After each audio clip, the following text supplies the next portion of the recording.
guys, Brandon here from Muscle Rod Shop. We're gonna do a quick 5-minute video of a car that just showed up today. It's a blast from the past. We did this one probably about 7 years ago. This is a 1970 Cuda, and we're gonna have a little quick interview with the owner. So how you doing, Gary? I'm doing all right. Man, check this thing out. It just looks so good.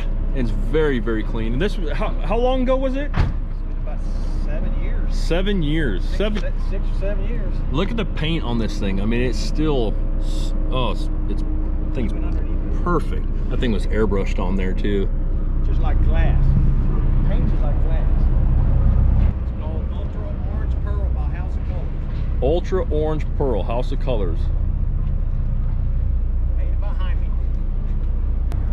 So Gary builds these motors. Good Lord. Man, that thing looks good. All right, man. So tell us a little about the motor. Motor's big blocks, 400s, 451 stroker motor on EFI. Built the motor all around torque, more torque than horsepower, because that's what you need on the street. Yeah, that's right. And the more I drive it, the more this motor seems to like itself. I have a dyno sheet. Horsepower is around 585 to 590, and the torque was around 630. You know, passing performance.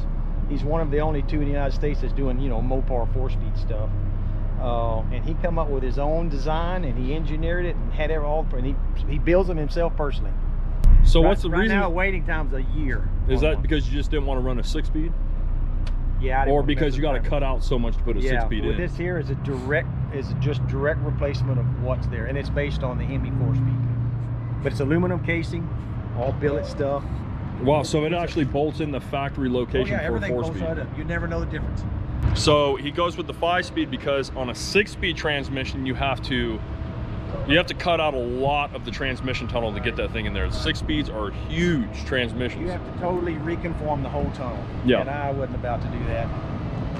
Not when I get something from Mopar, and it's a brute too. I mean, it'll take up to 750 pounds of torque continual.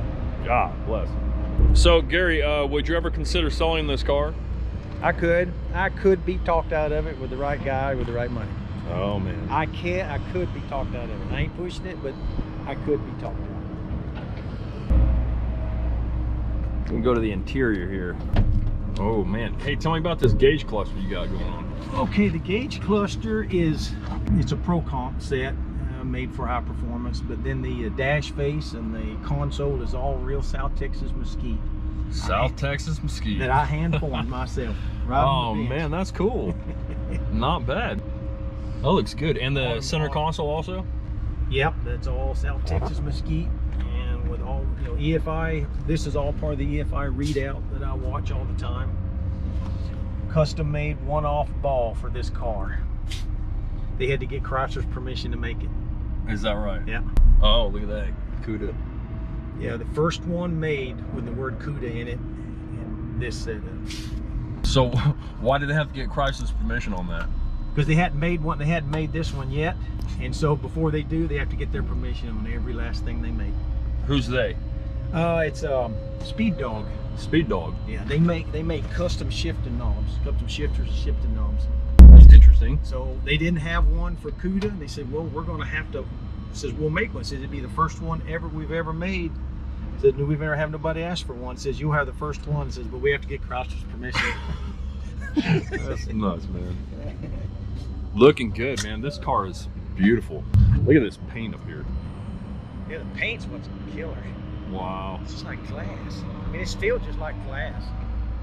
And then he wanted on the hood airbrush and fire coming out of there. That looks pretty good. Remember we was down there, it took me and that guy, it took us all day long to paint all that out. Even in the back. I think you were waiting on us to leave that day. Yeah, I remember. Like about 5:30, 6 o'clock, we were just wrapping it up. Oh yeah. We hung around until we finished.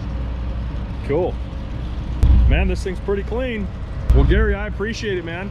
Not a problem, man. Thank you very much. Yeah. I just want to do a quick video and show you guys the cars that we've done in the past. You know, sometimes they show up out of nowhere and they just like to come by and see what's happening in the shop. So thanks for watching, and we'll see you guys next time.